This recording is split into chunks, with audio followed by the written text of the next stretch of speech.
मेरा सवाल ये है, आजकल यूनिवर्सिटी और कॉलेज वगैरह में नौजवान में सिगरेट नोशी या दूसरी नशा काफ़ी क्या होती है? क्या होती है?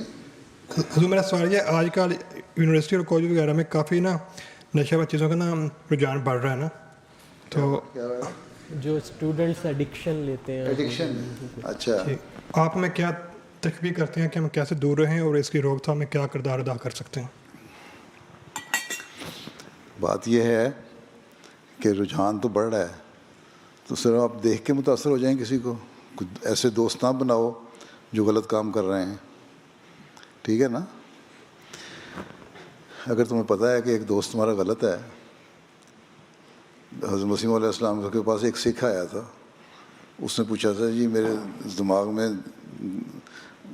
दहरियत बढ़ रही है बहुत ज़्यादा, एथिज़म के ख़यालात ज़्यादा बढ़ रहे हैं, तो मैं क्या करूं? उन्होंने कहा था तो मुझे लगता है कि तुम्हारे साथ जो क्लास फेलो है ना, कि जो सीट फेलो है, उसके दिमाग के ख़यालात हैं, तो अपनी सीट बदल लो। और कुछ अर्से के बाद आया, 6 महीने बाद कहता है ये सीट बदली थी, मैं ठीक हो रहा हूँ। तो बात यह है कि जो गैर महसूस तरीके पे आदमी को ख्याल नहीं होता, वो असरअंदाज हो रहा होता है दूसरों से। इसलिए अपने दोस्त जो बनाओ, इसलिए आंसर ने फरमाया कि तुम्हारे दोस्त अच्छे होने चाहिए। लघु मजलिसों में बैठो, कुरान करीम ने फरमाया जहाँ लघु बातें सुन रहे हो वहाँ से उठ के चले जाओ, ठीक है? या लघु हरकतें देखो तो उठ के चले जाओ।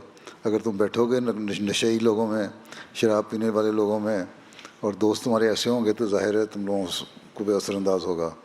इसलिए बचने के लिए ज़रूरी है कि ऐसे लोगों से दोस्तियाँ न बनाओ। हाँ, अगर कोई तुम्हारा बचपन में कोई दोस्त था और वो इस किस्म के एडिक्शन में है और वो अभी भी दोस्ती करना चाहता है, दोस्ती करो, लेकिन उसको समझाओ कि ये बातें गलत हैं, लेकिन उसको समझाने की हद तक रखो।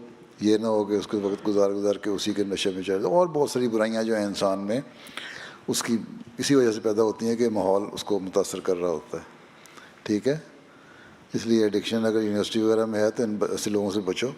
बल्कि कुरान करीम में जब औरतों को पर्दे का हुक्म है, तो वहाँ यहाँ तक लिखा हुआ है जो बुरी औरतें हैं उनसे भी पर्दा करो, बचो, इसलिए ताकि तुम्हें असर ना हो।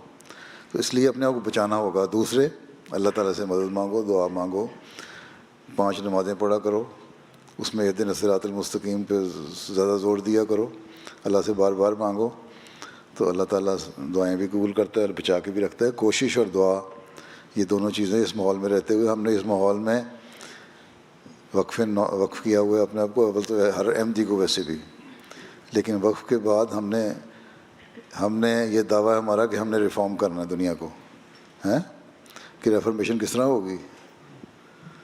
अगर इन्हीं के रंग में चले गए तो हम तो वही बन जाएंगे ना। इसलिए उसी तरह होगी कि हम अपना ताल्लुक़ भी अल्लाह ताला से ज़्यादा बढ़ाएं और अपने दीनी इल्म को भी बढ़ाएं और इन लोगों को समझाने की भी कोशिश करें, और जो इंतहा पे जा चुके हुए हैं उनसे बचने की कोशिश करें। ठीक ठीक।